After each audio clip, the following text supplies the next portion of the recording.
Hey everybody, John from PSI here, FAQ swap series with today's question. Hey John, how do I wire the gauges in my OBS Chevy? Great question. Let me show you how. So there's a few options when it comes to wiring gauges in your OBS Chevy. As you may have seen in some of our other videos, we divide the 88 to 98 OBS Chevy trucks into two categories, 88 to 94 and 95 to 98. Today we're going to be talking about the 88 to 94s. If you're running a Gen 3 or Gen 4 engine, you can run the factory gauge cluster because those engine controllers have output wires that are part of the PSI harness to run your speedometer, your tachometer, your check engine light. Oil pressure and water temp are going to get wired independently with the factory senders that were in your original TBI motor in the truck. So all you have to do is take those senders out.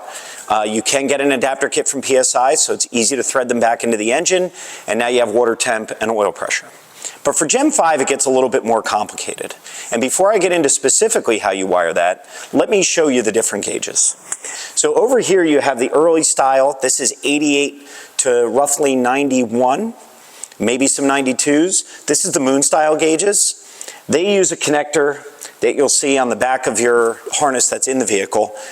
It's black, it's kind of a tight spacing, looks like this. It's got two indexing tangs on either side, and that's used on these early moon style gauge clusters. Then you get into the 92-ish to 94 gauge clusters, and I have two examples of them here.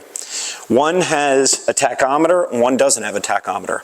The good news is that in our truck, we have a 1990, that's what this gauge cluster came out of. You can retrofit these gauge clusters into that truck. They fit perfectly. However, the difference is that the connector on the back is different.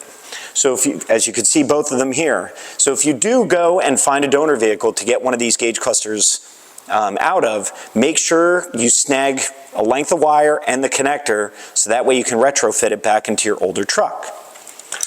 The last example I have here is a 95. Yes, I know we're talking about 88 to 94s, but I do have a 95 here.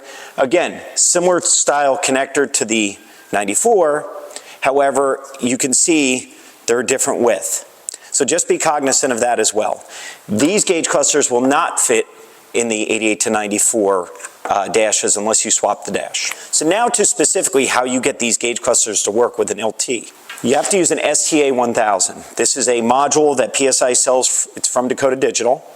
It'll provide you the output through the OBDII port of your speedometer, your tachometer, and your check engine light. Because on the Gen 5 engines, those output wires were not included. GM decided everything was just going to be over the CAN bus, which is part of the OBDII, hence the reason for using the STA 1000. This is a great little module. It's tiny, fits up underneath the dash. Plug it into the OBDII port, wire the speedo and the tachometer and the check engine light to the gauge cluster, and you're good to go. If you have any other further questions, you can post them below. And remember, wired up, fired up.